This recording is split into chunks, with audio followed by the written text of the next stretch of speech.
Really? Ouch. All right, we'll bring this meeting to order. January, what is this, the 12th? Regular meeting. And we'll start with the Pledge of Allegiance, please. I pledge allegiance to the flag of the United States of America and to the republic for which it stands, one nation, under God, indivisible, with liberty and justice for all.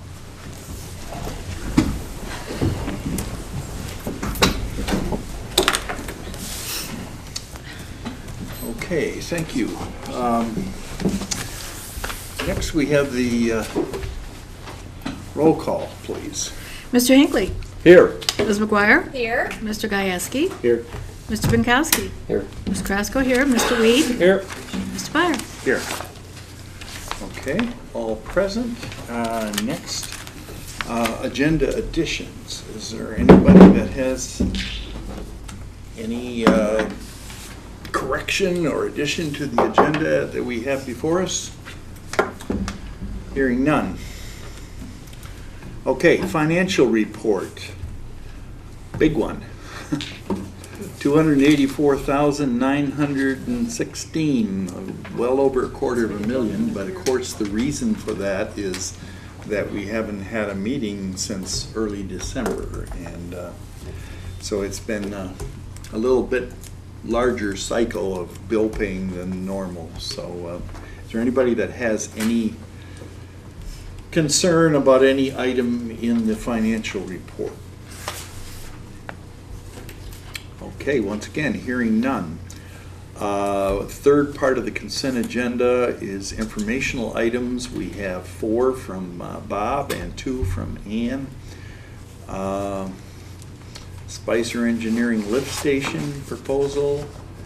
The status of our refuse, drop-off refuse program.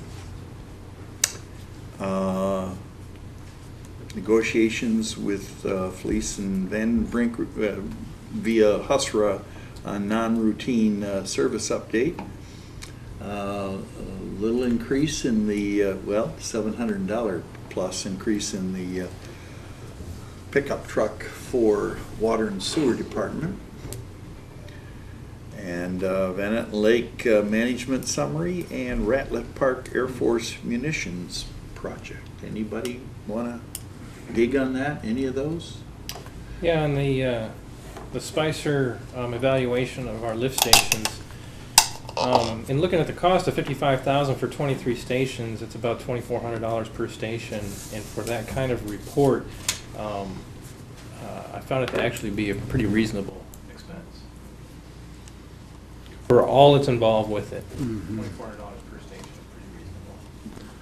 Well, and there's a value judgment there in terms of the amount of risk that the board's willing to take on, given the underlying premise that would be reimbursed through the SOC grant. So certainly, I'm hopeful to have the information from F&V very soon as to what they would consider priorities, and we could plow ahead with the proposal as originally intended with the elevated budget if that's the board's desire. Okay. Anything else? Yeah, Bob, on this drop-off rescue system, this is the second company we're dealing with, and they have a problem with insurance too. What seems to be the major problem with getting insurance? Well, we're just getting into it with the current prospective vendor, but the feedback I got initially was that the coverage they have is frankly lower than you might expect for a commercial vendor, at least based on our past experience. But they're going to try to get some cost estimates together to meet our requirements. If that's not plausible, certainly we can talk about whether the coverage should be modified. Do we put that in the RFP, what we expect the insurance coverage to be, or do we just say insurance coverage? No, it's spelled out in the RFP. And you are going to check with Oscoda to see what they required Yes. Because they had the same vendor that we're looking at now, right? They have a different vendor. Well, at one time that's they right. did, They but had they, somebody yeah, from- they currently have a different vendor. Okay, I'm sorry. So it's just a status report. It's not a yes or a no or a thumbs up or thumbs down yet, but it's getting closer. But I think that's a good question. You know, are we too high in our expectations? Yeah, but when we talked about insurance before, it came up that it's very easy to change insurance or get insurance. In my business experience and experience of talking with other business owners, insurance usually is not an issue. So I agree with Mr. Gajewski, you know, it seems like, what's the big deal here about insurance and these refuse companies? Well, maybe you're interpreting what Marty said different than I am. He just, are you suggesting that we should just drastically lower the insurance? No, or I'm were you- not stating that, just Yeah. that, years back, I was in the refuse business Mhm. for a long time in this town. And we've never had problems getting insurance, and this baffles me. You didn't have problems getting it, or you didn't have problems where someone asked for it or demanded it? Well, the township asked for it when we put the transfer facility on the county line, and we never had problems getting it. I don't know if things have changed that much, Yeah. or we're, you know, a little strenuous or what, I don't know. I don't know, honestly don't know whether the person that we're dealing with, the firm that we're dealing with, is having trouble getting insurance, or they just are digging in their heels and they don't want to have to deal with the insurance at all. I think that was the case with the last vendor that was the problem. Yeah. I think, well, my understanding, again, it's preliminary, is they can get insurance, they just don't carry as a standard the amounts that we require for the RFP, so they're looking into the cost differential and availability. Yeah. Okay. All right, anything else? We've had a couple of comments on 2 out of the 6 informational items. Anybody else? And the Ratliff Park Air Force Munitions Project, did they give us a clean slate? Did they, or that's still No, coming? that report was from Paul Rakowski. That's an unofficial report, so no. Okay. But you will be getting Yes. something in the reasonable future? I would anticipate so. Okay, thank you. Anything else? If not, I need a motion to approve the 3-part consent agenda. So moved. Support. All right, the motion is made by Ms. Carrasco with support from Mr. Gajewski that we do accept the consent agenda. Roll call, please. Mr. Weed? Yes. Mr. Hinckley? Yes. Ms. Carrasco, yes. Mr. Pankowski? Yes. Mr. Gajewski? Yes. Ms. McGuire? Yes? Mr. Byer? Yes. Motion carried. Okay, next we move to the superintendent's report, as the part that deals with actual action items that we have to make decisions on. Were we going to Oh, we are. honor the Yeah. request of the chamber? Yes, we are. Okay, before we get too deep in this, we're going to go to the chamber. This is item 4 under other. And the chamber has communicated with us on several items. And basically it breaks down to, some items have to do with that the township supports the activity, and some others are the use of township facilities, properties, whatever. Is there anybody has any questions with any of these? I'm inclined to do this, break this into 2 motions. One for the items that are support requests, such as the 4th of July parade, the HUP race, and the blind canoe race. Those are all just support item requests. And let's take those first. Anybody have a question on any of those? Kind of an easy deal. You know, we've supported all 3 of these activities in the past. and participated, so forth, so. I'll make a motion that we okay the use of the property. Support. Let's go with the things that we're supporting first. Okay, is that all right? As far as, 4th of July parade, hop races, blind canoe race. Is that right, Lisa? Those are the things you want Correct, yes. supported. oh, support, okay. Yes. Support for, Backing, okay. yep. Do you have any further comment? Well, support as in, we need assistance with the MDOT permit for the parade, and. That's already done. I'm sorry? We do that annually, Okay, so that's all done right. for the parade, And then, the Christmas blind canoe parade. race and the hop race is, we would need, Dive fire team. department for a while, yeah. Okay. Any problem with that? It's consistent with what we've done in the past, I believe. So we. I'll make a motion that we support the chamber events as we have in the past. Okay. Support. All right, the motion is by Ms. McGuire with support from Mr. Weed that we do support the 3 named items here.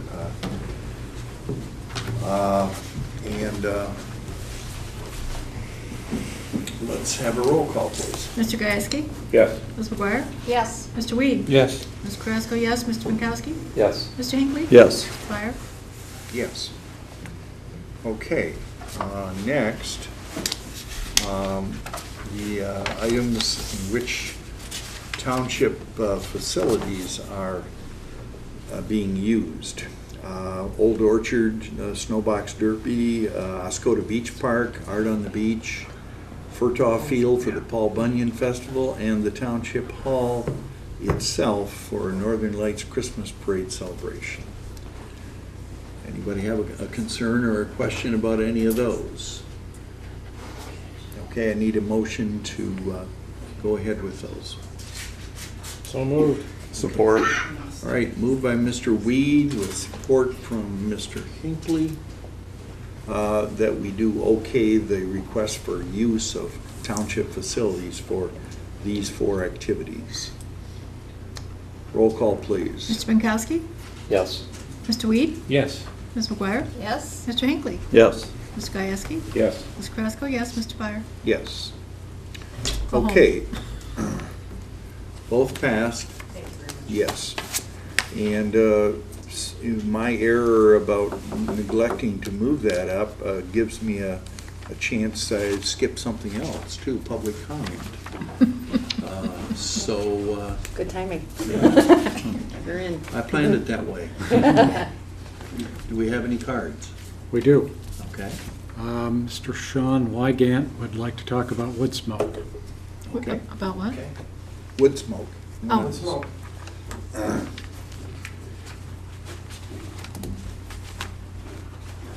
Good evening. My name is Sean Wygant, last name Wygant, and I've been an on and off resident of Oscoda since the 60s. Spent all my summers here as a kid, and moved here in 2002 on a permanent basis. And the issue I want to bring to the board's attention tonight is wood smoke.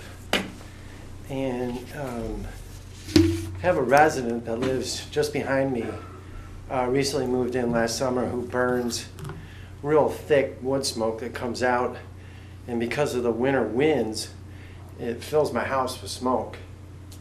And I have a little bit of asthma, and as a result of that, I didn't realize how bad it was for my breathing until about a week into, it was like the 3rd week in November. And then I was hospitalized. My blood pressure was up over 220.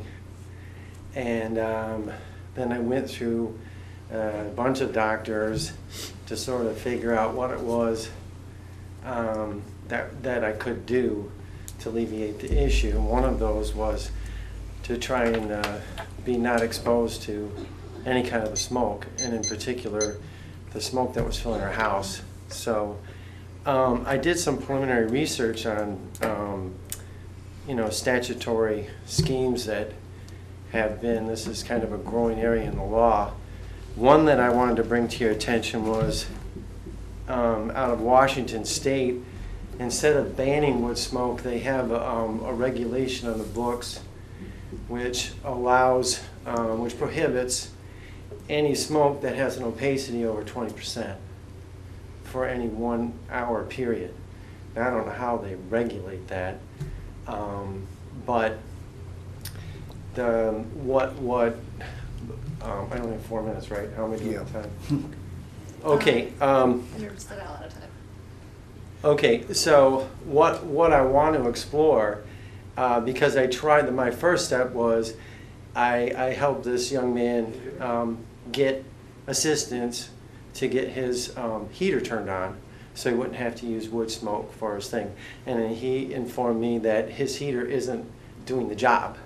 So then I bought him an expensive quartz infrared space heater. Heats 1,000 square feet, which is bigger than the total square footage of his home. And he didn't like that, so I took it back. And then he's still billowing smoke, and you know, I don't want to interfere with his right of privacy, but I still want to, you know, be able to live here and not have to move. So I wanted to bring it to your attention on the off chance that we could explore sort of regulating, or in fact figuring out whether or not this was an issue that was just me, or was this happening anywhere else in Oscoda, and if it was something that was, because I have all kinds of research that shows that wood smoke in that opacity or greater is harmful to human health. Not just my own experiences, but with other people, especially in the long term. So I don't know how else to proceed other than to bring it to your attention and see if there's something over the course of time that we can do to protect people who are vulnerable, not only myself, but you know, young children and elderly people with respiratory conditions. Do we have any questions or comments regarding, it's Sean, right? Yes. Sean's concerns? Is it his, do you think if his chimney were taller, is it the height of the chimney that's perhaps helping it blow into your? I don't think so by itself, because I think the particulate's so heavy that it just kind of sits there and it doesn't draft up. Like gas, you know, Yeah. regular gas burning. Another aspect is if it's not burning hot enough, it'll smoke significantly.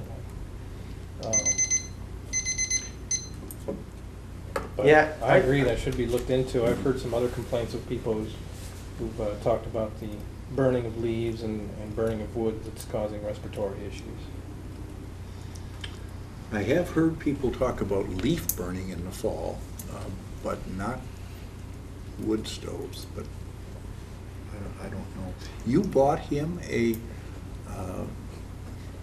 for lack of a better term, an artificial home heater? Yeah, because I was sleeping in hotels. I was checking the weather app. As soon as that started filling my house, and I put plastic on my windows, and it's reduced it a little bit, but hasn't eliminated it because I have an old homes. But you bought him this heater, Yeah. and he said, no, I don't want it? Well, he said that it's causing his circuit breaker to pop. Yeah. And I think, judging from the layout of his house, I think he's having a difficult time managing the flow of heat and something to replace it. It's a pretty sizable thing. So wood smoke generates really good heat. So I'm sure that he's used to that. So I don't know the particular, I can't speak for him. Only that he didn't want it, and I took it back. So. Well, Robert, do you have any suggestions in this regard of where this gentleman should start? Well, certainly if he's got some material and he's willing to provide copies of it, we could take a look at that and at least explore what the options might be for regulation, whether they're practical, whether it's a significant enough problem so we want to undertake it and go on from there, I think. Okay. Okay, well then, let's start there. Just kind of, if you have Sure. hardcore material, you know, on paper that he can look at, or so. Mm-hmm. All right. Sure. Okay, Thanks, Sean. Thank you. Thank you.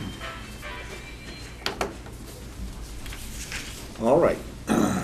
Now, we were at the superintendent's report, action items. Yes. And the first potential action item this evening is in relation to a laptop tablet policy document. Board members might recall that when we transitioned to the electronic packet format, there was discussion about necessity for a policy document, and I think it was requested that staff put together such a document. The Township Treasurer offered to assist, and subsequently we have put together the policy document, which is in the packet, we being the Treasurer and myself, based upon a compilation of several different policies from other communities. There's certainly no magic bullet here, but at this point I'm seeking input as to whether the policy is consistent with the discussion we had previously in the direction of the board, and if so, consideration might be given to adopting it. If not, direction as to where changes might be considered appropriate. In your research, did you find some communities that use laptops or any type of electronic devices that did not have a policy? Or did they all? We didn't really ask that question, frankly. We just sought out policies. Yeah. I see. Okay. All right. Well, is there any concern or questions, discussion about this? Is there anything to exempt normal wear and tear? I thought there was something that kind of.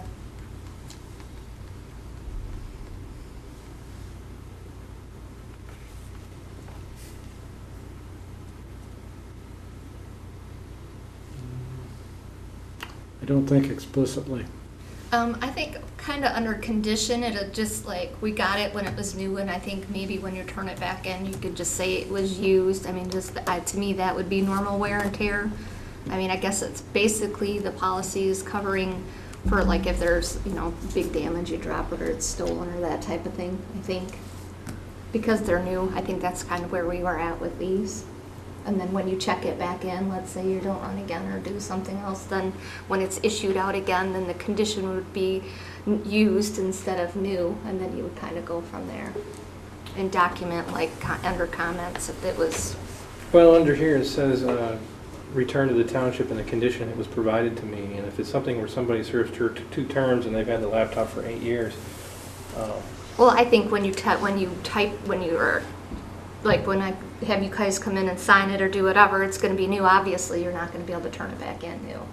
You could say, you know, it's a new thing, and then it's going to be moving forward. Then the other people would be getting it used, and then it would be go from there. Would you like to see something actually Different? written into it? Yeah, because intent and what's actually in writing can Yeah, be two different things, because the depending on circumstance. people making the judgment when a person turns it in may not be the same people that issued it. You know, if you're talking about an 8-year, 12-year deal or something like that. So,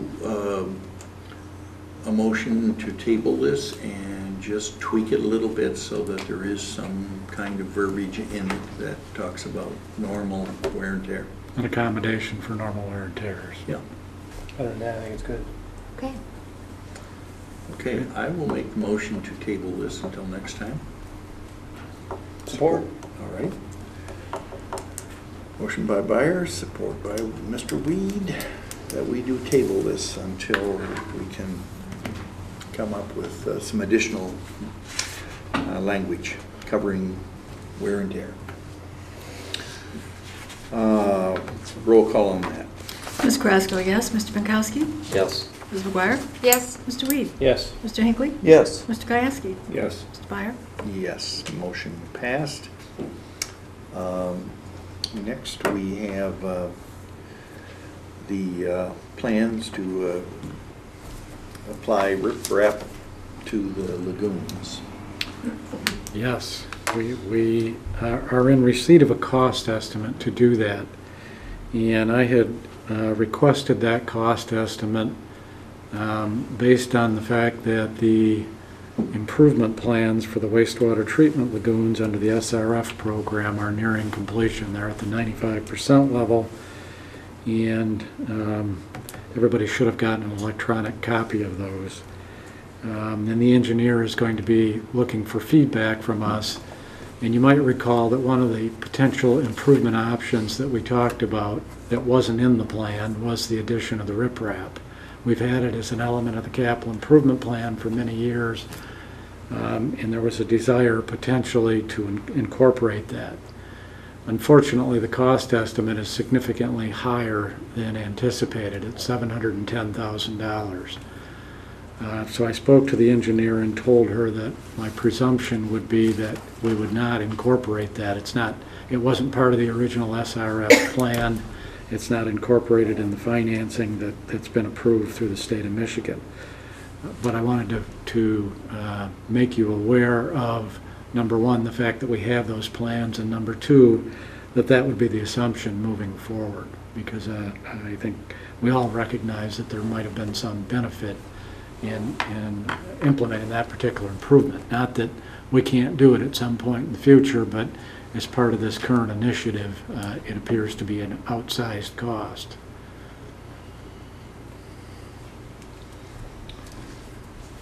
Any thoughts or discussion? Is there anything else we could use that might work as well, or close to, or at least alleviate the problem that we're trying to alleviate on it? You know, I think goats for weeds, of course. We took, the engineer and I talked about alternatives, and she did not indicate there was anything that would be a good substitute. You could look at smaller stone and hedge things that way, but which might be a little bit less expensive, but you want the stuff to be able to lock in place and stay on the berm. So if you were looking at something to keep vermin and rodents or whatever from burrowing in, could you just put it around the base of the berms? And by the base, you know, at the bottom, instead of, because wasn't this going to kind of cover the whole thing and kind of cut back on weeds and stuff? Is that? But if our main concern was animals burrowing through or whatever, could we just put it around the bottom of the berm? that might be possible, although I would guess that to have it really stabilize, you'd have to cover the whole thing, or you'd get erosion when it rained and that type of thing.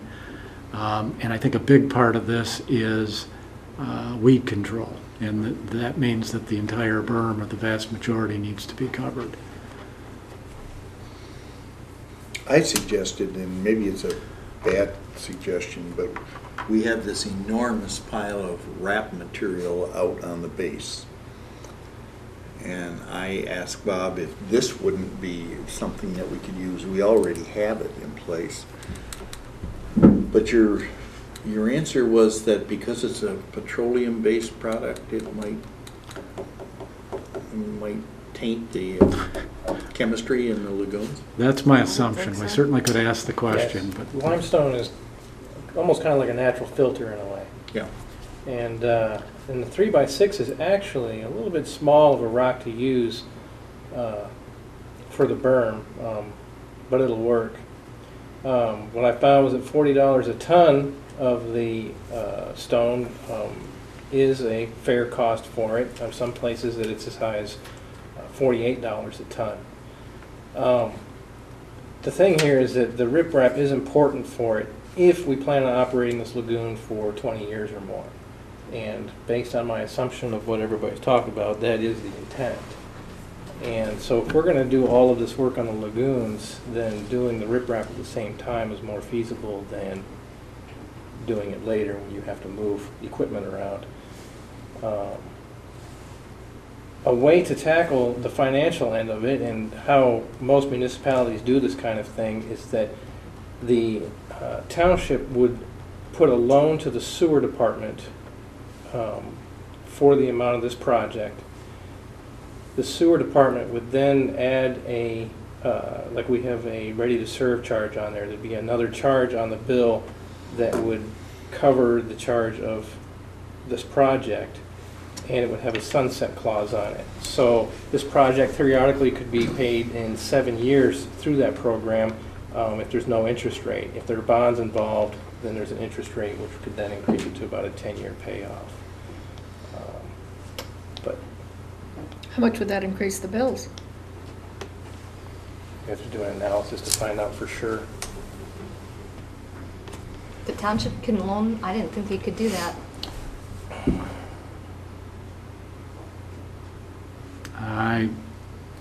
The general fund might be able to do that.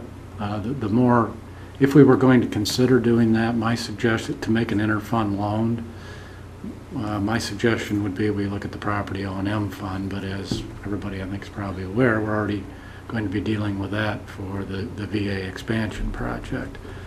But this would represent close to half of our general fund balance, and given the road projects we're talking about a little later on the agenda, et cetera, I think could put us in a position where we might be a little uncomfortable financially moving forward.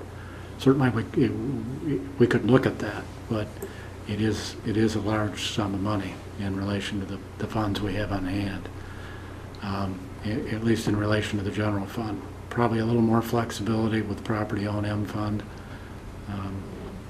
but the legality of that is clearly something we'd want to take a look at. Maintenance of the berms now, before anything is done. Is that done by our provider, water and sewer services like F&V now, or DPW? It's the contract operator. Contract operator? Yes. Okay. Is there a great problem with burrowing animals on this? Is that a constant deal? I think constant probably overstates it. It's a challenge, though. That's The my weeds are understanding. more of a nuisance to the lagoons. I was gonna say, I thought there was an issue with the weeds. Mhm. Bob, what was the disparity between the pricing between the two? Well, by disparity, what I'm referencing is what we've had in the capital improvement plan for many years, which was between $200,000 and $300,000. So, And that changes quite a bit, I guess, like, so if we wait, I guess my real question would be then, if we push it out even further, is there going to be a chance of it being even more expensive? yes, well, that and if it's a desire to do the improvement, there is some economy of scale and benefit in doing it while this project is undertaken. I know we had we were going to talk with Tom Traciak to like try to get an analysis done of maybe the improvements and looking at the rates. Maybe we should do it all at once so that we can kind of address every need that we have for the sewer lagoon. I don't know. Well, there's two parts to the discussion. One is with the impact on the revenues, and the other side is where would the money come from. So I think we'd want to take a look at, make sure we had a secure and comfortable, if you will, source of revenue to fund this in conjunction with the other improvements we're doing, and then take a look at the rate impact and see if that's something that folks would find palatable. But we're in a position here where we need to move this particular plan forward. So Right. we might be able to do that, and certainly if there's a desire to look at this improvement, we might be able to move this plan forward and solicit a separate permit or separate approval from DEQ once we had the questions answered relative to the RAP part of it. Aaron's done a little research on the cost of limestone, and I'm not privy to where you looked or how or what kind of validity there are to the figures you got, but the fact that we're 50 to 100 miles away from the biggest limestone quarry in the entire world, does that reflect on the price of limestone in this area? I know there's many different kinds of limestone. For instance, the limestone in Rogers City is a catalyst for making steel, whereas the limestone in Alpena is geared to concrete, cement production. Different. But some of those places must have some extraneous extra limestone that they would sell, and we've got railroad going right through and spurs going into the bays. we're kind of sitting in an ideal place for prices for limestone. Is that worth pursuing? I can confirm this, but I believe the engineer spoke with a couple of different suppliers in the area. So my presumption would be that the numbers reflect that, but we can confirm it. Why don't you check Yeah. on that? Because, well, what's the wish of the board? Should we go ahead with this now, and then if we come up with some better figures, add to it later? I'll make a motion that we go ahead with the process without the riprap right now included, and then maybe take a look at some other options to try to get that back as one of our projects, if we can. Is there support for that motion? I will support that motion. Okay. McGuire and Byer. Now, in the estimate, they talk about a special fabric to the tune of $125,000. If we're gonna put riprap in later, we're going to have to drain the lagoons to a point to put this new fabric down. That's part of the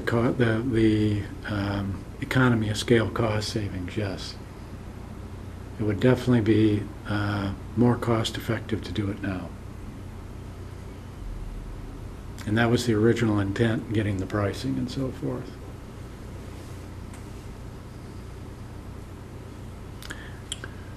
Any other comments or opinions or questions? Roll call, please. Mr. Gieske?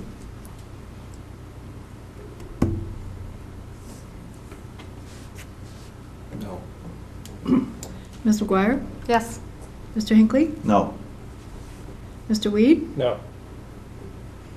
Ms. Carrasco, yes. Mr. Binkowski? No. Mr. Byer? Yes. What do we have? 4 noes? Yep. Okay, motion failed. All right. Do we have a substitute motion, or should we, that you want to double check the cost of some kind of stone application and then turn it in? Would that be a? Yes. Yeah, Okay. let's do a little double check first.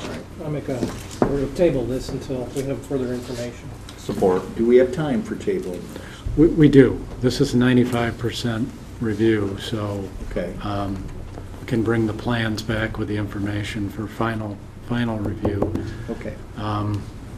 In terms of the double checking, just so we're clear then, we're looking at the pricing of the material, the economy of scale in terms of doing it all at once, and then potential funding options, I guess, would be the final and critical part of that. Okay. All right.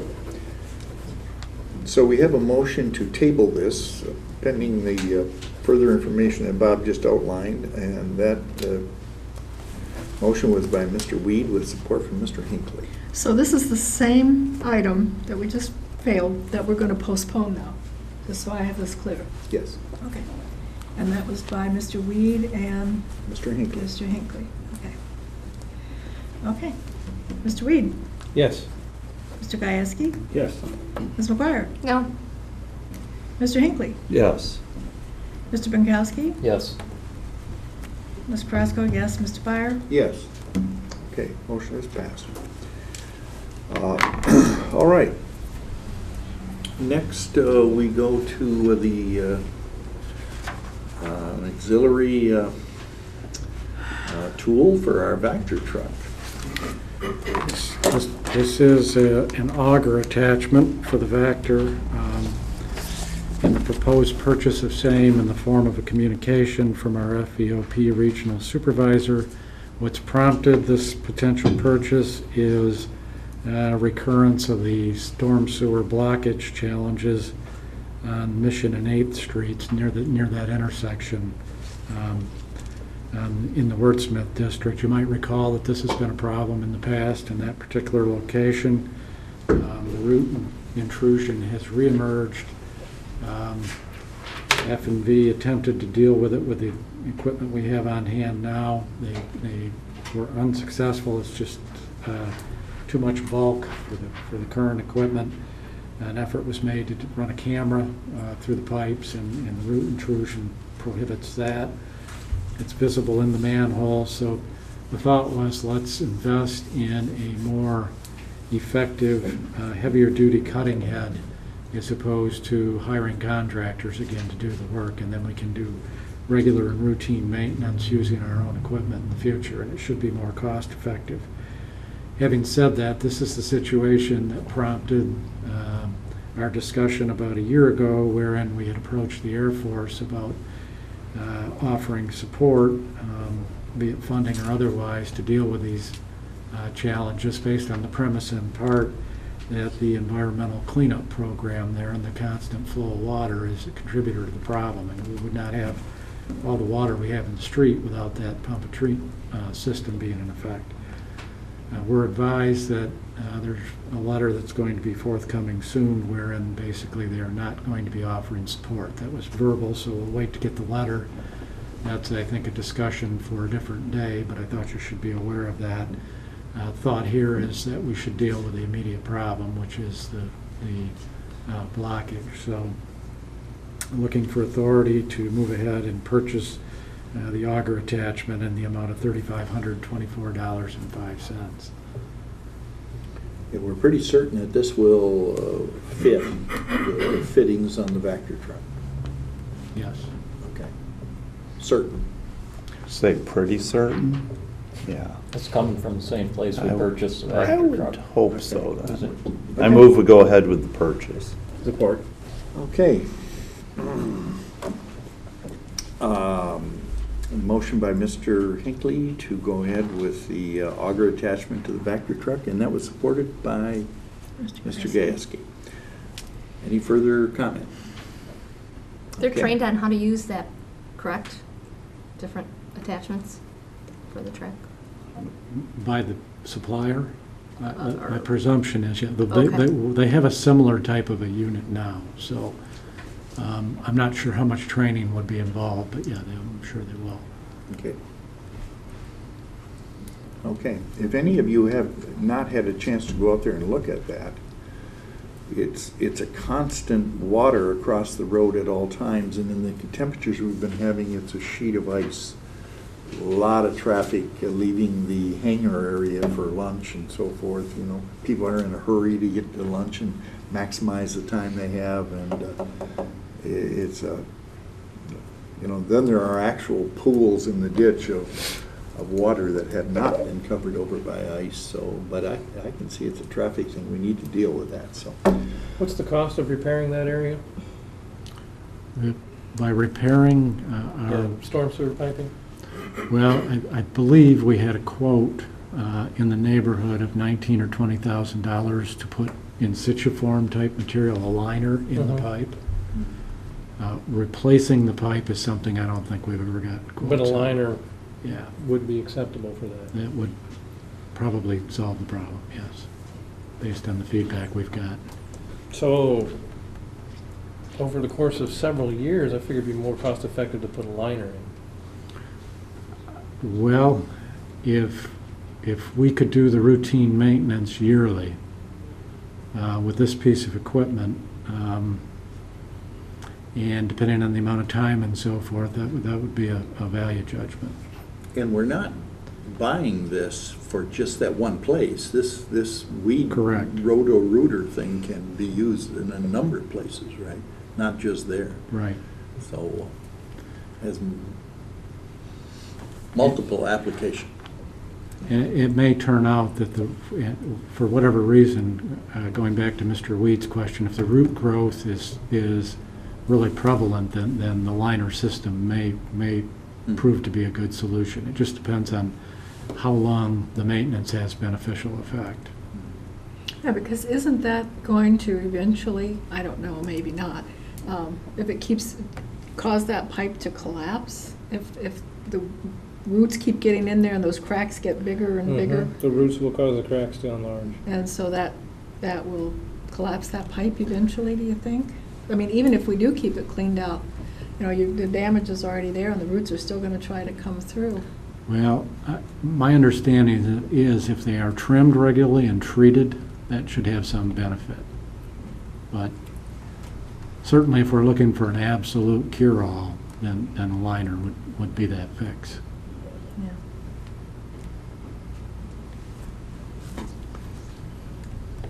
Well, I think the worst scenario is to spend $6,000 every 2 or 3 years to have a professional company come in and do it for you. It was 2 years ago we did that, or roughly 3? Probably a year and a half, Oh, wow. yeah. Okay. Well, refresh me, do we have a motion and support? Well, yes, we do. All right, roll call, please. Ms. McGuire? Yes. Mr. Hinckley? Yes. Mr. Gieske? Yes. Ms. Carrasco, yes. Mr. Pinkowski? Yes. Mr. Weed? Yes. Mr. Byer? Yes. Motion carried. Next, we move to Bob's item D, Michigan Local Government Management Association meeting later this month. Yes, this is the Winter Institute of the association that I'm making reference to in my report here. The organization typically has 2 sessions, one in the winter, one in the summer, and I try to go to one or the other. If possible, I would like to attend, if schedule permits, the winter session this year in Novi. That would be January 27th through the 30th. The cost would be approximately $675, depending on whether I stayed for the entire duration. Okay. Do you have any questions about this? Bob has availed himself of this over many years. It's kind of a common deal. I'll make a motion that we approve his attendance to the Winter Institute. Support. Okay, the motion is by Ms. McGuire with support from Mr. Weed. that I we just do- have a quick question, if you don't Yeah. mind. No. Okay, you said the cost is approximately $675, depending on, do you not have to prepay these, or do you pay them when you go, or do you decide before you go how many days you're going to stay, or how does that work? Well, if schedule becomes a problem, typically what I'll do is look at the cancellation policy and try and make a decision while I still have time to maybe not stay the Thursday evening. It'd be the normal thing if schedules becomes a challenge. Okay. And the following Monday is not a meeting day. It'd be the 2nd of February, so Right. there's no pressure there as far as preparing. That will be a plus. Okay, anything else? Roll call, please. Mr. Hinckley? Yes. Ms. McGuire? Yes. Mr. Gieske? Yes. Mr. Pinkowski? Yes. Ms. Carrasco, yes. Mr. Weed? Yes. Mr. Byer? Yes, motion carried. Next item deals with our, over many years, labor attorney change. Yes, I've attached an article from Crane's Business Detroit indicating that Mr. Malcolm Brown was appointed as an Oakland County Deputy Executive. Malcolm had contacted me before the holiday season indicating that this transition was going to occur. He has been our labor relations and employment legal counsel for many years, predating my employment here as superintendent. And by that, he focused his efforts at our request on personnel and collective bargaining for the most part. He had suggested transitioning to one of his associates for personnel matters, whom we've worked to a much lesser degree with in the past, and another attorney in the Butzel Long firm relative to collective bargaining. However, given the fact that we're going to be establishing a new relationship with at least half of the labor and employment equation here, my suggestion is that consideration be given to issuing a request for qualifications for labor and employment law services. We'd then have the opportunity to evaluate the qualifications of potential vendors on a comparable basis and a competitive basis. As you might imagine, the personnel part of the service is intermittent. The collective bargaining will be coming up on the not too distant horizon as our labor contracts will expire at year's end. So within the next several months, I would expect the negotiation process to initiate. Okay, so basically, bottom line is you feel that this is a good time to look around and see what the rates are and what's available. And we may stay with the previous Butzel Long firm, but at least look around. Sounds good to me. I'll move we go ahead with the RFQ. Okay. And Support. The motion by Mr. Binkowski with support from Mr. Hinckley that we do go ahead and issue a request for qualifications regarding labor, employment, legal services. Roll call, please. Ms. McGuire? Yes. Mr. Hinckley? Yes. Mr. Weed? Yes. Ms. Krasko, yes. Mr. Gieske? Yes. Mr. Binkowski? Yes. Mr. Pyer? Yes, motion passed. Next, we're into informational items. You have a couple of them. First one deals with the demolition project out on the base of our older wastewater treatment facility. Yes. Wanted to make you aware that discussion and progress has continued on the project until just recently. The removal of the electric transformers from the contractor's perspective is necessary prior to demolition of the north tank walls. And at the time I had written my report, it appeared possible that they may essentially pull up stakes because of the timeline involved in removing those transformers and the change in weather. They have in fact done that. On the board table is a letter from the council representing the bond company indicating the status of the matter. So we have a little more current information than what's in my report.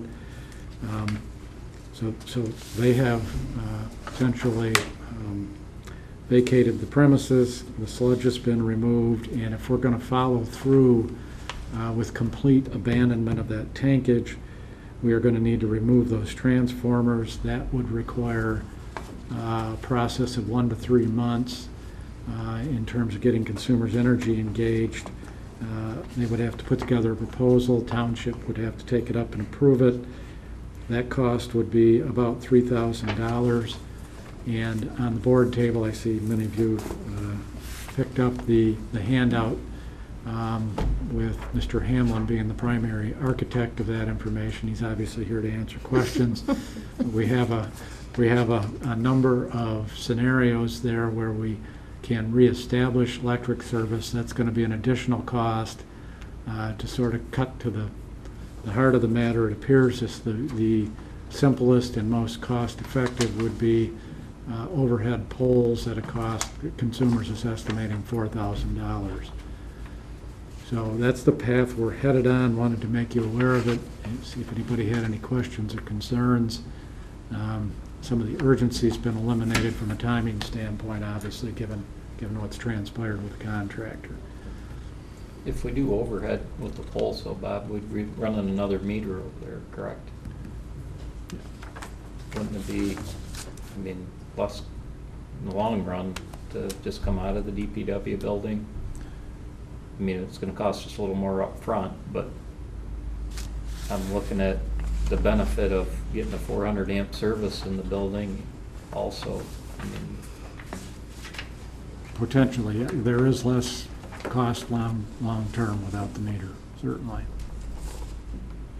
Certainly, there's and then it's more. underground and you don't have to worry about the wires. Well, does Consumers have a preference, Bill, based on? Well, they didn't really have a preference. They didn't really care. I just got 3 different scenarios. They would have to upgrade our service to our building, not only the 400 amp, but the wire and everything. And they don't like the fact, believe it or not, that it's underground partially right now. They'd rather it be overhead. I'm not sure about that. He said they've had some problems with that. And then, of course, we have to put another panel in that back building. And then the underground part isn't a big issue. It's there's a lift station that is what we use for our building, and this would all have to take place about the same time. if they pull the panels out, somehow I'm gonna have to power that lift station for a temporary period until we either do the underground or we do the overhead. The overhead, talking with Jeff Lamrock, he thought that would be a much easier thing, believe it or not, you know, of course for him, because the underground part is, you're gonna have to wait till the frost is gone now, and then,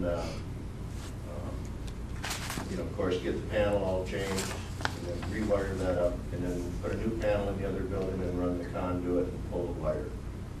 I thought maybe we could use that wire that he was gonna do either way temporarily for the lift station, and I don't know how I could keep it out of harm's way for that period of time. The lift station wouldn't go a day without backing up and having a problem. That's my one concern. Couple of power poles in the property. He's thinking only one. Casey's thinking one, and he says it could possibly be more, but he doesn't dare throw this quote out and then be, you know, an overcharge, you know, be more than what he expected. He thinks it could be less, and even the panel removal could be a little bit less. When we opened them up, there's 3 huge transformers. Instead of being on the pole like most factories in the area, they put them inside these big green boxes. I don't see where that $3,000 is coming from. I think it'd take you about an hour to pull them out of there, and they're not going to remove the wire. They're just pulling those panels out. So Casey's been here Yeah. on site and checked it out. About 3 times. Okay. So would you be able to hook up generator to your lift station to make it work? Well, you could, Chris, but you'd have to do it every day. I mean, you don't really know how long it's gonna take. It just depends on how much people use stuff in there. So what's your We other? could be, you know, get into a mode of being more, you know, not using it as much if that's possible. So what would you propose doing then? Pardon me? What would you propose doing then to keep the lift station We'd have to working? run a wire somehow. We thought about, I was worried about the garbage trucks if I ran it overhead temporarily, you know, up to the building. And then I thought, well, I can move the dumpsters. Bob actually mentioned that. We could move the dumpsters where there wouldn't be in harm's way, but you just never know. Right. You get a delivery truck, you get, even the UPS truck is tall, you know, and I can't get the height that would be necessary with that existing pole in the middle of the yard there. So we thought about running a pipe or something temporarily, but even that, you know, put some gravel over it in the driveway. And that's actually minor compared to this whole thing of what we, you know, what we have to accomplish here. Do you think the overhead wires is gonna cause a problem down the road from where they wanna locate them? I don't foresee anything going on in there, Jamie. I don't know. Do you keep your big pile of dirt and stuff over there, or is that behind the building? Well, we would like to make some piles for the guys, and when the Vector truck comes back, I've been having some issues with that. We need to have a place for that. I really don't know what we could do with the area, other than a big parking lot. Yeah.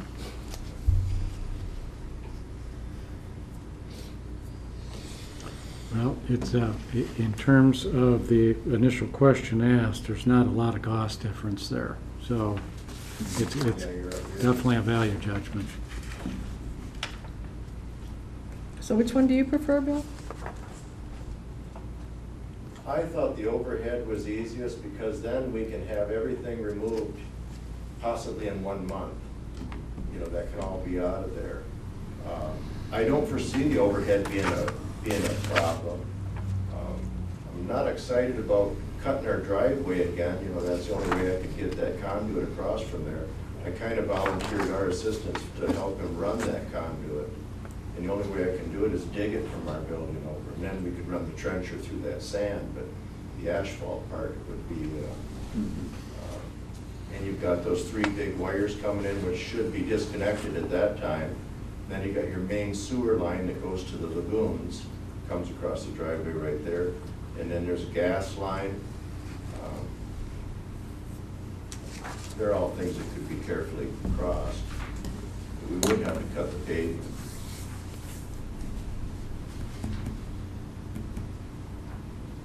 So the simplest thing would be just to do like on the overhead line and like It would we've be done the forever.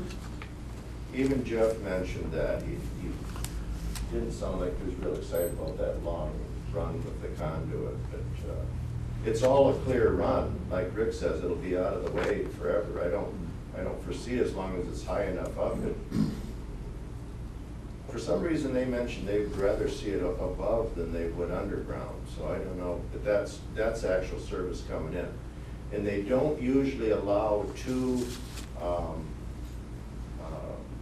you know, right now we have 3-phase, well, they don't usually allow 2 single-phase meters on the property.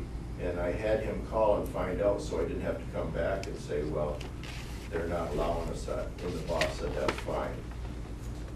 Consumers Power. I'm worried about them coming back and saying, well, we're not gonna allow that now. If we go overhead, couple poles or one, He's thinking 1 pole, and we have the pole too. yeah. But that goes to what I'm gonna say here, is that having gone out there a couple times to look at it while they were demolishing what they have, that's a pretty good size excavator they had out there. That would be able to get underneath any wire, no problem? No, Jim, you gotta watch it when they're on your property. Yeah. See, in order to, even to run the underground, he has to be done. It's not just, in other words, where that cement is and everything, to run the underground, I'm gonna have to have that whole thing where they're gonna do the cut, Yeah. the little tank that's left. There's actually only 2 small tanks left. It's really down to, you know, basically the wall, as far as I'm concerned. But in order to get the underground to that, it's gonna have to be completely done, right out of there, because that's where all that concrete, the wall is in the way, everything's in the way. So the overhead could be done, and then you got the obstacle of the excavator you just mentioned, because when he comes back, you know, he'd have to be careful. Mhm. He'd have to be careful of that, which I'm sure he's used to doing. Right. It's not his first job, Yeah. obviously. But, that would be the one benefit, would be the power could be put in and be done with. Mhm. And then the boxes are gone, he can come in and do his work. Yeah, that brings up a point that he would have to be careful of that. But this is a small service compared to what he's dealing with right now. It's 140,000 all the way back there, and then it, you know, where it would just be, you know, 110, 240 going back. Well, Bill, why does this line have to make that arc? Is that, I mean, is there no way to make it? Just to get around the driveway. I just drew a line in it. The driveway swings real wide right there. And I wouldn't want to tear the driveway up, you know, go straight through. It would just depend on, you know, when we see what it looks like in the spring. But the driveway's still in good shape. That's why I hate to, it's all, you know, we don't have much asphalt left out there after all these, running our sewer line over to that new lift station, and it's all pretty cut up. Building the new building, we had to tear it all out. It's pretty much all gravel other than right there.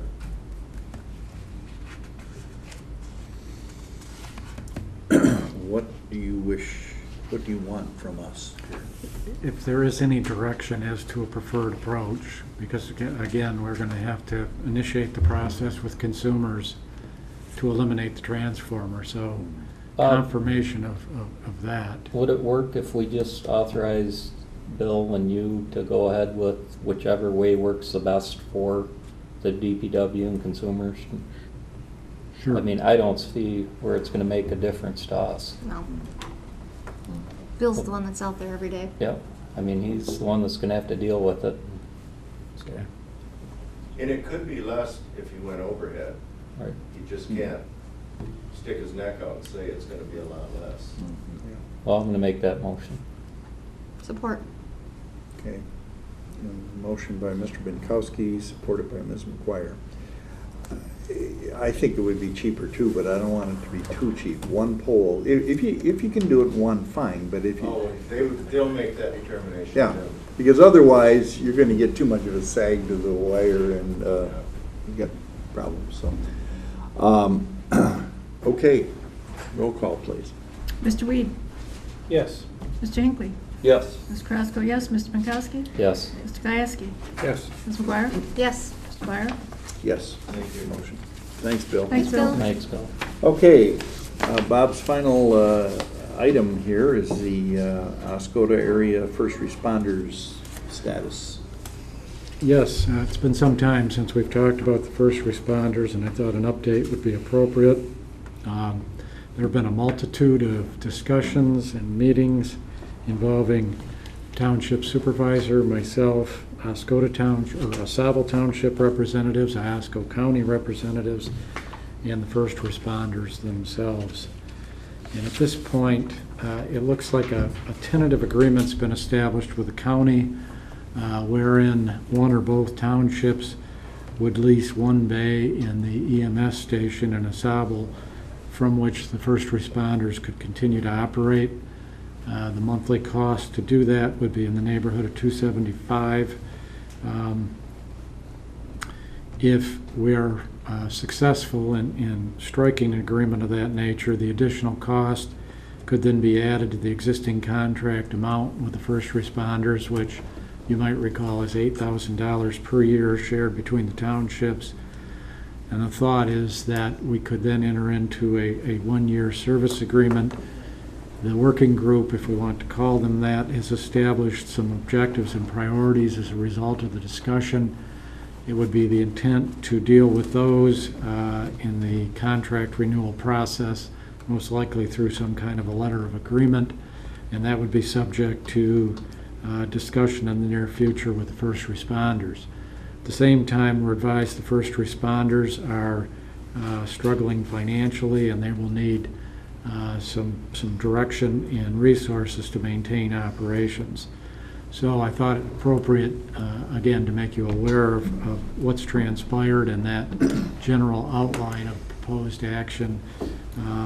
We believe, based on the information we have, that that approach and scenario would be feasible. But if there are any questions or concerns, now would be probably a good time, or in the not too distant future, to talk to either the supervisor or myself, because we're going to continue the dialogue along those lines.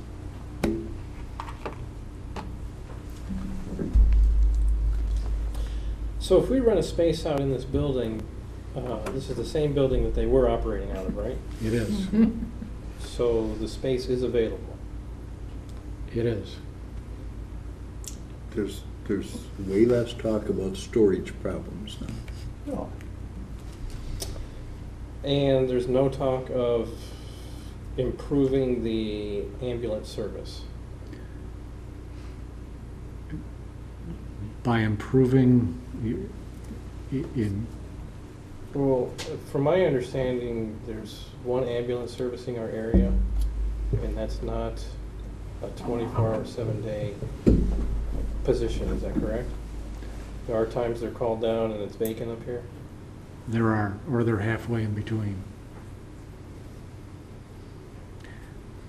Based on discussion with county representatives at this point, it would appear their position is they're providing the best service they can with the resources that are available. And our first responder contract amount is going to increase?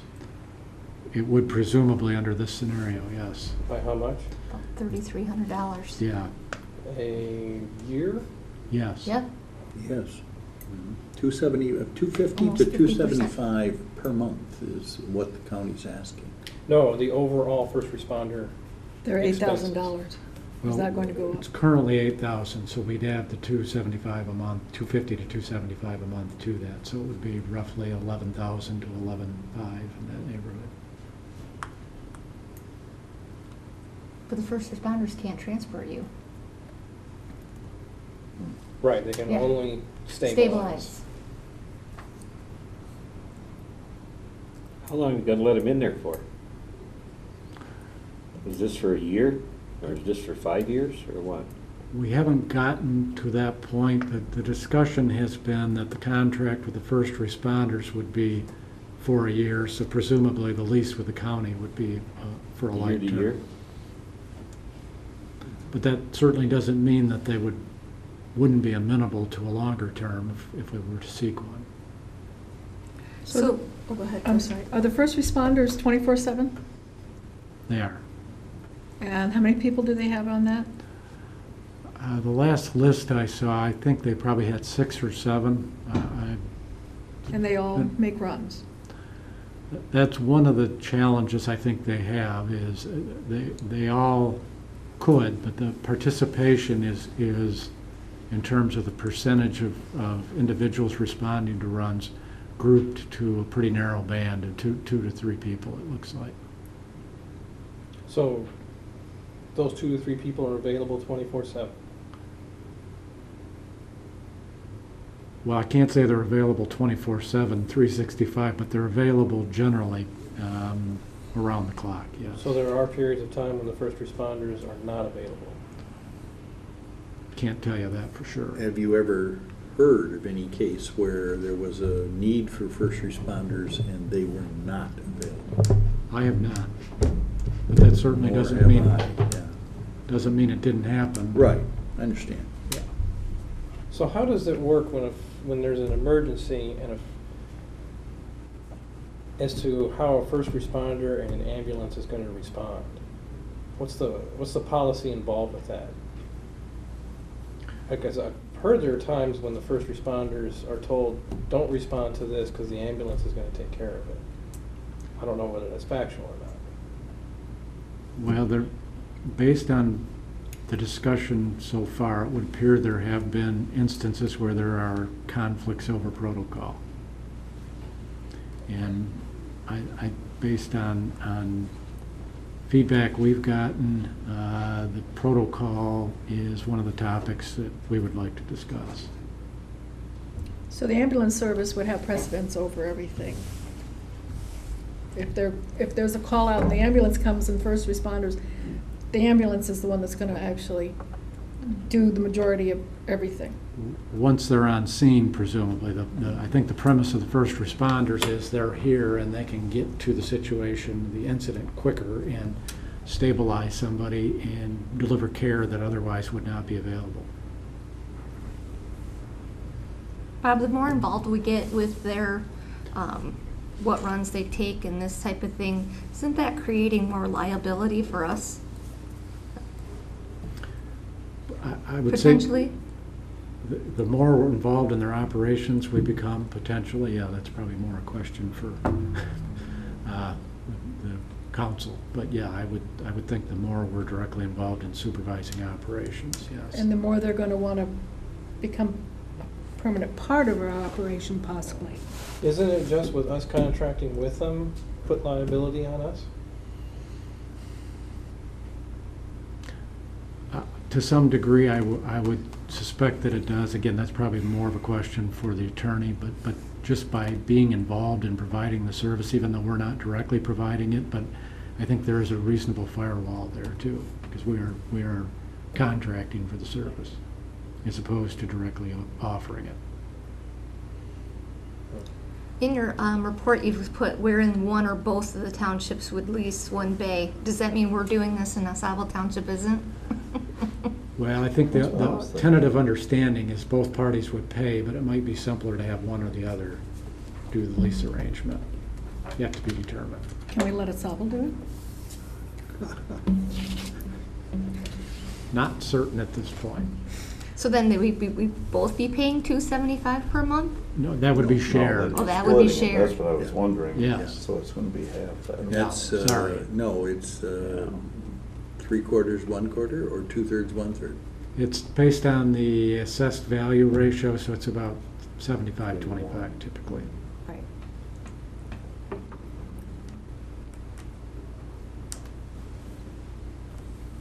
So if we go ahead and we do this, what happens? Then first responders can, so, you're gonna have a contract spelling out everything, basically, what their responsibilities are, what their amount they're gonna be. We're gonna allot them the 8,000 plus the 275. are they gonna have to give us any, other than what they give us now, any justification of what they do to continue us basically supporting this service? Well, that's one of the points that we've talked about is routine reporting, whether it's monthly or quarterly routine meetings, to try and ensure accountability. And that's not intended to reflect negatively on what's happened in the past, just because of some of the issues that have come to light, to try and ensure we're addressing them and everybody's aware of what's happening. Because this almost gives me the sense that they've gone from being a volunteer organization to a township organization now. Or heading that way.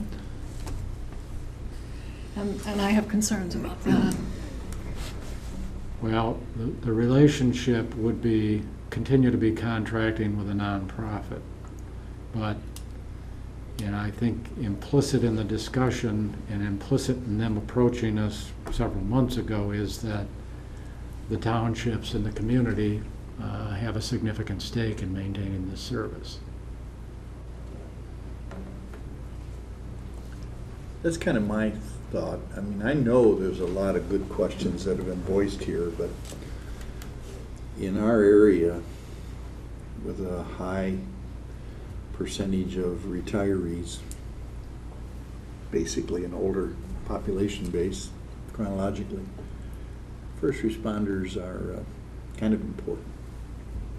But there's a lot of facets to this that I am unhappy with, If I have the figures right, Bob, that you were told by county officials that it costs about $800 a month for utilities, heat and so forth for that building.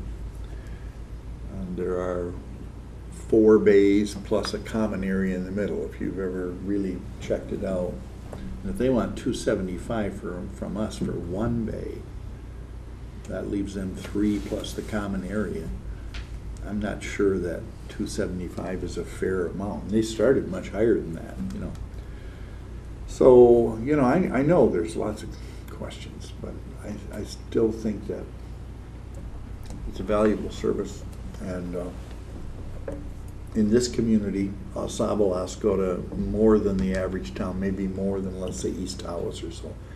And any community that has a first responders organization has had to deal with things like this, whether it's run through their fire department, like I believe it's done in East Tawas, and their costs are on the upswing a little bit. Our fire department has been approached on this, and they're not really real happy of having, and they don't think they have the room for this. Is the Tawas Fire Department a full-time or volunteer? Oh, I think it's volunteer. Mm-hmm. Plus they're a city. Yeah, they're And city. they cover a lot smaller area. Mm-hmm. They can Yeah. respond Oh, yeah. immediately, whereas we're 131 square miles. Mhm. I'm not recommending this, I'm just telling you that affiliating first responders with the fire department is a fairly common way to go, but But that usually relates to a full-time department. perhaps. And if you get it with a volunteer where you have to schedule them, then we're getting into non-volunteer status and into part-time employees who Right. then become part of the unions, and the expenses of that also, the liability and everything comes to the point where we might as well just have a full-time fire department with first responder service. Bob, didn't we have at one time an ambulance service through the township? My understanding is yes, it predated me. It was back in the late 80s, I believe, it was transitioned to the county. Why did that transition to the county, do you know? My understanding is they had it was in large part, if not entirely, volunteer operated, and they had challenges with that aspect of it. They had challenges with the billing, et cetera, but I do not know the specifics. Kind of like first respond, really Right, is so probably what it's it was. probably maybe something. I mean, other than maybe us, what do I want to say, getting a little more accountability out of the first responder organization, doesn't it boil down to if we're going to pony up the $275 for them to park their truck in the same spot as they did? That's what it boils down to. And I mean, we can ask them as a township for more accountability on bills and stuff, but I think it just comes down to, they can park their truck in the same spot and now somebody has to pay for it. Are we willing to do it or not? Right. I guess so, I mean, for But a it couple also thousand boils down bucks. to the quality of the ambulance service that we're getting from the county. Yeah, but that's a separate issue from renting a garage and having first responders. That's a bigger deal. Our county commissioner should be looking at that, and people at the county level. Right, but do And we, us getting on their case about it, because, yeah, an ambulance sitting down there by the passing lane isn't going to get to the end of Bissonnet Road or somewhere like that in under pushing 20 minutes to a half hour. So, but if we keep, I mean, I understand like the county and every other entity has their budget constraints and stuff like that, but I kind of resent the fact that the county just keeps kicking things back to us. Well, if you want it, you pay for it. So where do you draw the line? And it was that their intent at the beginning when they said they can't park in here anymore. You know, what? Of course what- it is. The original excuse was we need space for record Right. storage. Now they must have found other spaces for their I don't know records. what I don't the know. deal but is. just- For me, the elephant in the room is the fact that we just sold a whole building yeah. to them for $1, you know, plus a Right. chunk of property, and now we're getting dinged. Yeah, now they want us to pay for the same space we $275 were already for our- using.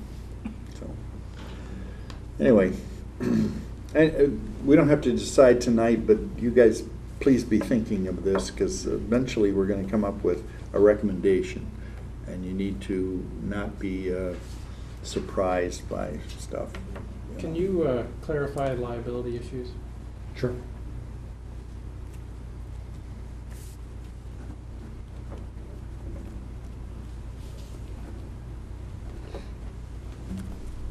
I can't, but I know who can.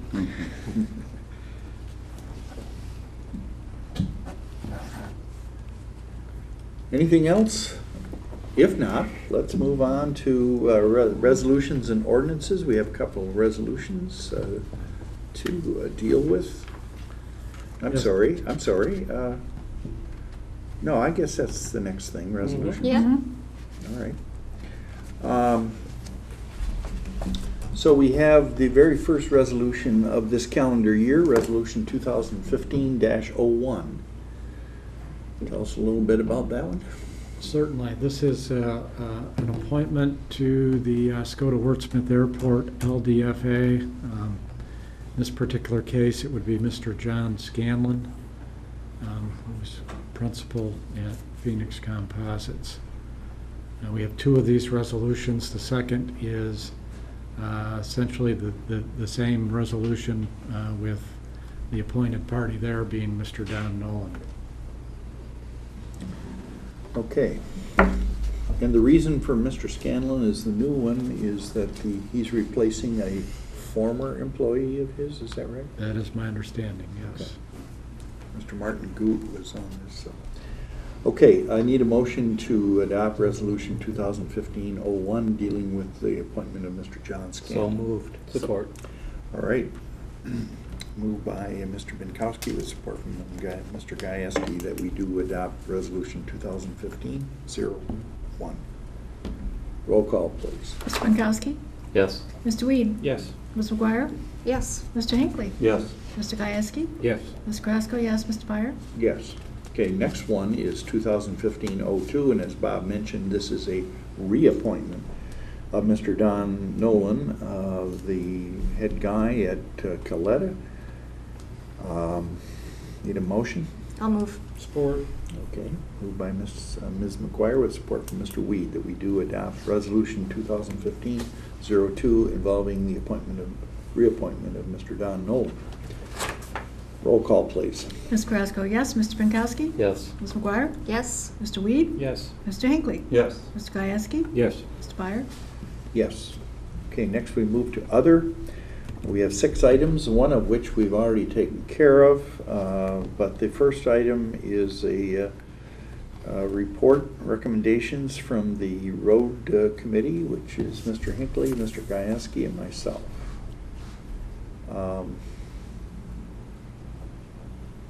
You want to highlight? Sure. Okay. The committee met in mid-December. There were representatives of the Jordanville and Hall Island subdivisions present. There has been dialogue with representatives of those areas in the community for several months regarding prospective improvements.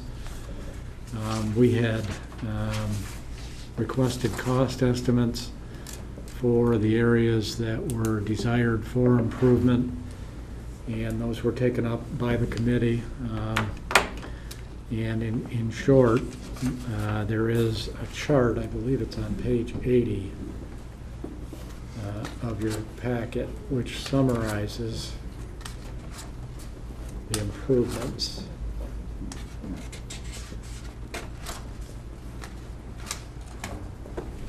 That was given to the committee members and discussed. And basically what this shows is at the bottom of the page, the projects under consideration. And this is the total cost. The cost ultimately would be reduced to the township by 50% upon establishing a special assessment district successfully. So in short, the committee's recommendation is that all of those streets in the Jordanville subdivision be authorized for funding subject to establishing special assessment districts successfully. The concept then being that we would look at Hall Island the following year. We would need to get an updated cost estimate. The cost then to do that would be just over $200,000. And as you might imagine, that is not consistent with the budget, but the committee members felt, I think, that we have a significant opportunity here to make improvements. We've had years in the past where projects were not completed or not completed in the entirety of the budget capacity, so we should lean forward and authorize the preparation of petitions so that they can be circulated and hopefully get the Jordanville projects done. The budgeting standpoint is complicated a little bit. The challenge, as referenced in the exhibit, by a couple of projects that are pending on Budziak and potentially East Pack Avenue. There's also an outstanding question as to whether additional RAP projects would be done. If not this year, then at some point in the not too distant future. The committee intends to look in concert with the Road Commission at what's happened on the Pine and Blaine area and the final look of that improvement once we get some warm weather and the material compacts. So, and the other idea was that we would limit the duration of the special assessment district potentially to 2 years. Since the township's going to have so much money out, we would preferably like to get it back so we could reinvest it. And I think that's it in a nutshell.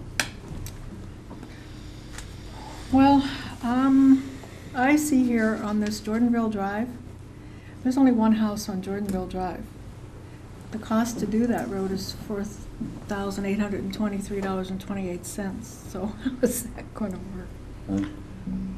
Well, if there's only one house, frankly, if history's a guide, the odds of successfully establishing a district there are probably Because that's the significantly main diminished. road Yeah. into that whole subdivision It could off of probably be 23. incorporated into the other Are there other? $200,000 worth of road improvements in there, is really what it would be. So it would just be I would absorbed by imagine. everybody Yeah, else. I mean, you're talking not a lot of money, but yeah, that's your one road in and out.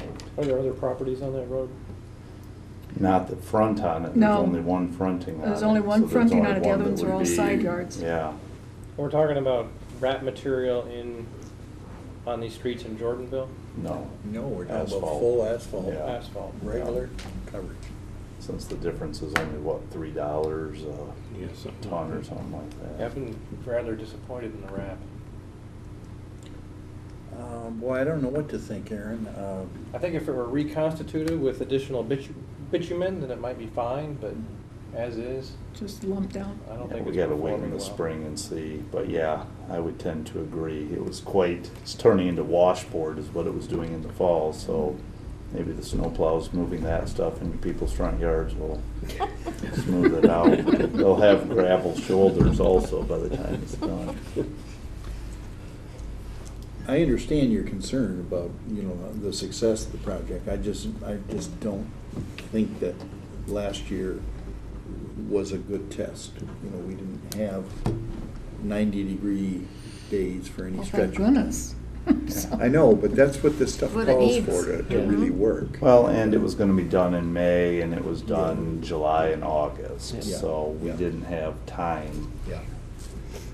But I agree, the way it looks now, although have people that live on Pine Street, that's where the residential area, have you had any complaints? Yes. Yeah? I was gonna say, not that I'm aware of, but it doesn't mean we haven't It'd received. probably be some. more Yeah. just the loose Relatives. gravel. Yeah. Yeah. Okay. Well, anyway, this is, if we were to do all of these things, which is highly unlikely, at once, and they all carried, and we got, signatures for everybody, my math says $107,000, a little more than that. And we would have to pay twice that at the outset, because we pretty much have to front the residential part of it. So that's the reason why we'd like to get the money back in 2 years or 1 year.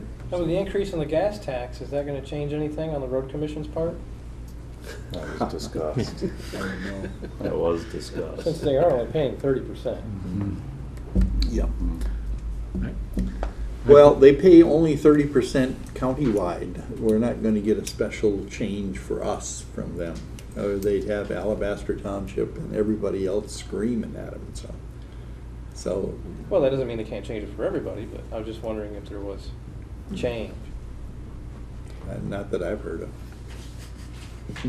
Do you think limiting it to a 2-year is gonna make it palatable to the residents? Because that's, Well, the whole idea in my mind, that, extending it beyond 2 years, 3 years, or whatever, beyond 2, was for somebody that has a huge frontage on a road, and there's not too much of that, It's not based on the value of the home or the dwellings, it's just the No, I understand that. frontage, and the lots are all pretty much uniform. Some of those roads down in that area though or there's no home, there's Yeah. just, people that's probably true don't care also. whether it's paved or not though. Right. In Tecumseh, the west side of Tecumseh, for quite a stretch is nothing in there. Right. So anyway, we were thinking first come, first serve on these streets. There's 6 of them, and I asked, is there an economy of scale factor? I mean, if you can do them all in one sitting here, and I got kind of a no big deal. We don't have to do them all at once. You save a ton of money or anything like that. So. I But know I we- did ask that question, so. We discussed it before, but if they don't get all the signatures on all the roads, so you're gonna have kind of a hodgepodge of gravel and paved. If they don't get, is there a point to which they say, okay, we didn't get enough signatures for all of these, we're not gonna do any of them? Because they won't just do like one road, right? Well, the road commission historically has tried to achieve what they call connectivity. So I think it's unlikely if there was a road at the far back of the subdivision and there was no way to get on pavement from point A to point B, that they would not approve that, or potentially. At least that was under the historical approach they'd taken. They probably would, even if the entire area doesn't go, they would probably prefer strongly to have some continuity. Maybe the outer roads or something, you mean, they could do in the inner roads? Yeah, the outer one, But the residents- Winona is an outer road, Yeah. Tecumseh is. Yeah. Is it Chippewa that is on the north side of it? Yeah. But the residents that were here in September were quite confident that it would be approved, and they made that very clear. Yes. There weren't as many at the December meeting, But it was made clear then that they have a pretty good feeling that most of these will go. Maybe 4 out of 6, but no, they're quite sure it's going to go. And we told them, you still have the timelines and all that. You've got to get your people out there, and she seemed to be organized. Every street has somebody who is going to get signatures, because we told them in September they had to have that kind of before we were going to get prices. So there was no question on their behalf. They wanted it. So we'll have to see if the signatures. Okay. Well, is there anybody else that has any concerns, questions, opinions regarding our road committee report? More to come. Next item, superintendent evaluation and part 2, contract extension consideration. If you're satisfied with the evaluation numbers, okay. This evaluation is little bit old. I mean, I think we did this, I passed them out maybe in November, and got them, had them returned. I got 6 out of 7 sometime in December. Just to give the board a quick run without getting too deal, a reminder here that it's a 5-point deal. Number 1 is bad job, Bob, and number 2 is marginal. Number 3 is competent, number 4 is highly effective, and 5 is outstanding. And the numbers were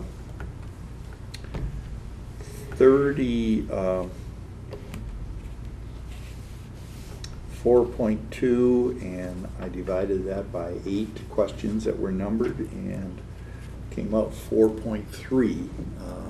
And that's over the highly effective. The highly effective is 4. 4.3 is significantly beyond that. So anyway, without just going crazy on this, that's the numbers that I ended up with. 4.3 on a 5-point scale. So highly effective plus. Before we move on to the second part of this, any questions on that at all? With that minimal information, were there some that were higher than others? Oh, sure. Okay, have those at least been discussed with Bob? They have not at this point. I would recommend that. I mean, Yeah. if there's something he had a 2.8 on and something else he had a 4.9, that kind of gets taken out of it in that 4.3 average or something like that. So I would kind of think that agree would with be- you. Yeah, that would be. There were no really like off the wall and then really terrible ones. The high was question number 2 is 4.7, and the very next one, number 3, 3.7, and those were the extremes. Okay. And I think number 3, just to jog your memory, it says serves as a catalyst in the planning process which charts an effective course for meeting and serving the needs of the community. For example, wordsmith. And I don't know about the others that voted, but I probably, I don't remember, but probably wasn't my highest number, because using the wordsmith example, that is not his responsibility to 100 degree. You know, it's Ann works with that, and so to give him a 5 on something like that, I thought was off the target a little bit. But, Jim, a couple yeah. years ago, you were going to revamp that. Did we not get that far yet? No, we didn't. I haven't revamped it, no. Okay, do you want it revamped? Well, I don't know, you're the one at that said you time- were going to revamp it. I so know, I'm just- at the time I said, I was the only voice saying it needed, and are there others that don't like this? And should we form a little group of 2 or 3 and come Yes. up with a better one? Should, because Sure. some of those questions relate to other questions within it, so it's Mhm. like, it's in 3 different places, so where am I gonna rate that one thing? Mm-hmm. I agree. That's fine. Okay. Then we don't have to appoint a committee tonight, but, 3 of us. And if anybody wants to be a part of that, is willing to give us a little time on that, let me know. At your convenience. So anyway, we have a 4.3, highly effective. Highly effective seems to be a very popular one in this. I call your attention to the December 10th Oscoda Press, and front page above the fold, the superintendent of schools evaluated as highly effective with a picture and everything. So Bob, you ready for a picture? You ready for your picture? So, anyway, okay, now the next thing we need to do here based on these figures are an extension of Bob's contract. Any thoughts on that? Any motions? I'll make a motion that we extend the 2-year. Support. Support. All right, the motion by Ms. McGuire with support from Mr. Binkowski that we do go ahead with the contract extension. You have a comment? I do, and I don't want to, I'm a little uncomfortable saying it, but we had gotten off the track on the extension process, so back in June I had asked if the board might consider a 2-year extension. Because originally I had a 5-year contract, and then it was modified to 3-year with the presumption that it would always be evergreen rolling forward. But we've fallen so far behind on the evaluation process, it's essentially if we do a 1-year, at this point, it becomes a 2-year contract. I motioned for 2 years. Oh, you did? Yes. I'm Yes. sorry. Yeah. That's I'm okay. sorry. But that's fine. So basically through Take away February that 0.3. 25th of 2018 Right. is what it would be. Okay, Okay. sorry about that. All right, 2-year extensions. All right, roll call, please. Ms. McGuire? Yes. Mr. Hinckley? Yes. Mr. Gieske? Yes. Ms. Carrasco, yes. Mr. Binkowski? Yes. Mr. Weed? Yes. Mr. Byer? Yes. Motion carried. Number 3 item is the passport grant approval for the Oscoda Beach Skate Park. Yes, we have some good news here. This is to replace the skate park infrastructure at the beach park.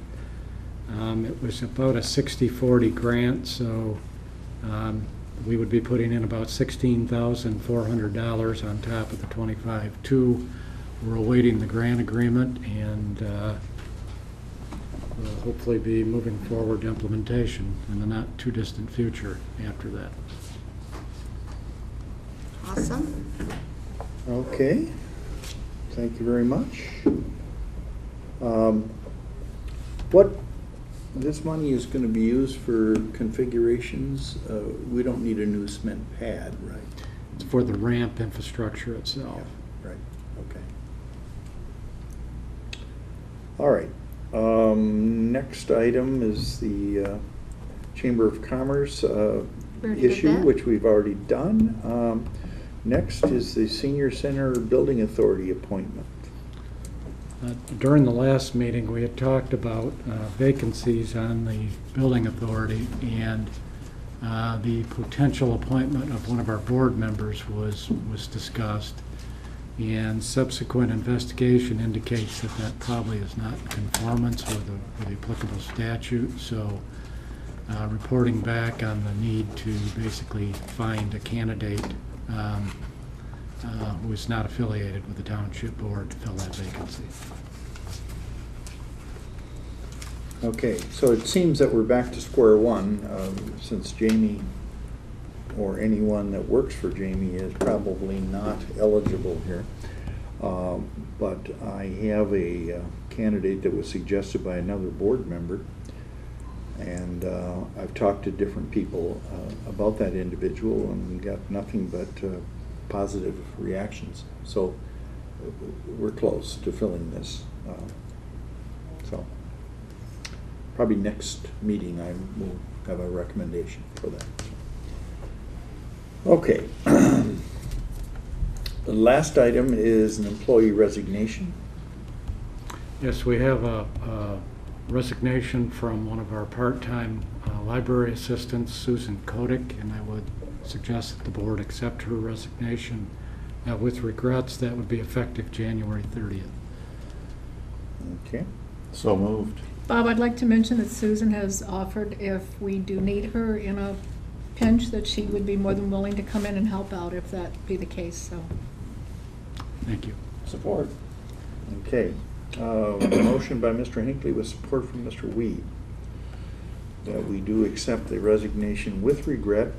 My experience in the library with Ms. Kotick has been very positive. I think she's a valuable employee. And, anyway, we do accept this upon the roll call. Mr. Weed? Yes. Mr. Hinckley? Yes. Ms. Carrasco, yes. Mr. Pankowski? Yes. Mr. Gieske? Yes. Ms. McGuire? Yes. Mr. Byer? Yes. Okay, next we have a couple items before we go into closed session. Public comment, we have no public at this point. We did have earlier, but board comments, is there anything from the board? Sure, if you guys don't mind, I'll give an update on the bike path. Okay. I didn't attend the last meeting, but from the information I have at this point is that the Plainfield Township is going to press forward with their end of the path. They have most of the paperwork all set up and ready to submit for grant funding. Then on our side of it,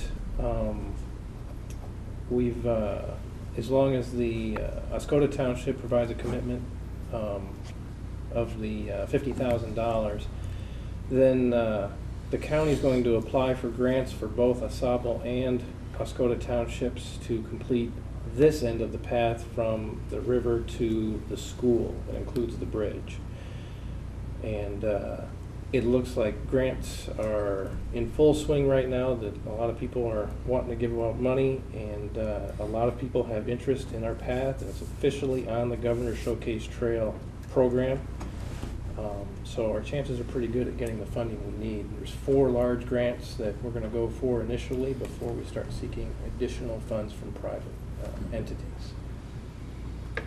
Our only hang-up right now is that Asable is considering rerouting the path down through McQuagg Park and then up Grass Lake Road, so that the road does not cut in front of the 27 properties along the south side of River Road. So we're looking into which alternative is going to be the best for the program, and once we know that information, then we'll know exactly where that route's going to go through there. What is Sable's concern? They're worried about There have been several concerns that have come up, but it's been a little waffled or mucky what it really is. There's safety concerns. There's concerns about cutting in front of all those driveways, having it so close to River Road, but there is projected to be a green belt between the road and the path.